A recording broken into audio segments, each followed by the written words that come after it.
Bonjour à tous, une petite vidéo pour vous expliquer comment voter pour les élections de parents d'élèves qui se dérouleront le vendredi 7 octobre 2016. Je me présente, je suis Christina Bruni, présidente de la PEP de l'UNEL. Vous avez dû recevoir, votre enfant a dû vous donner une enveloppe comme celle-ci. Alors, il y en a un pour chaque parent. Des fois, il y a deux matériels de vote dans une seule enveloppe parce que les deux parents peuvent voter. Se trouve dans cette enveloppe une petite enveloppe bleue, comme ceci, où il n'y a rien d'inscrit dessus, elle est vierge. Une autre enveloppe moyenne marron. La notice explicative. Les programmes des associations de parents d'élèves, alors il peut y en avoir qu'une, comme deux ou comme trois. Et le ou les bulletins de vote, selon le nombre de listes qu'il y a dans votre école. Passons au vote. Vous prenez la petite enveloppe bleue et vous choisissez la liste à laquelle vous voulez voter. S'il n'y en a qu'une, vous prenez celle qui est là. S'il y en a plusieurs, vous choisissez.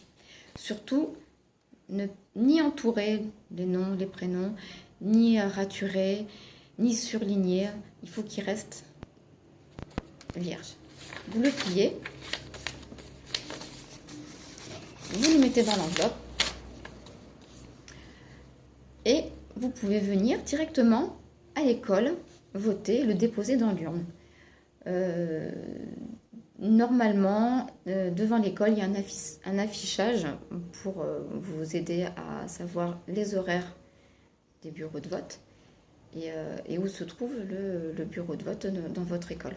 Donc demandez au directeur ou à la directrice ou aux parents d'élèves qui se trouvent devant l'école pour vous dire où se trouve le bureau de vote.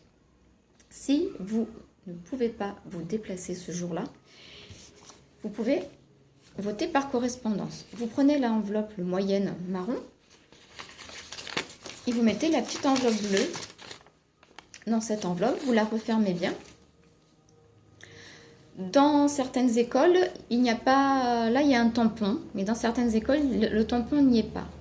Donc, c'est à vous de mettre directement la classe de l'enfant, le nom, le prénom et l'adresse du responsable, la maman et le papa. L'autre enveloppe, la deuxième enveloppe, ça sera le papa. La première enveloppe, ça sera pour la maman.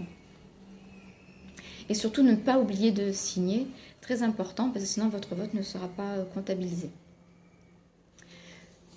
Vous le donnez à votre enfant, et votre enfant le donnera à la maîtresse, qui le mettra directement dans l'urne. Si vous ne pouvez pas le donner à votre enfant, vous avez la possibilité, pour les parents divorcés qui n'ont pas la garde cette semaine-là ou qui habitent très loin, de mettre cette enveloppe dans une autre enveloppe timbrée avec l'adresse de l'école et de l'envoyer rapidement pour qu'elle arrive vendredi. Voilà, maintenant vous pouvez voter. Bonne journée à tous!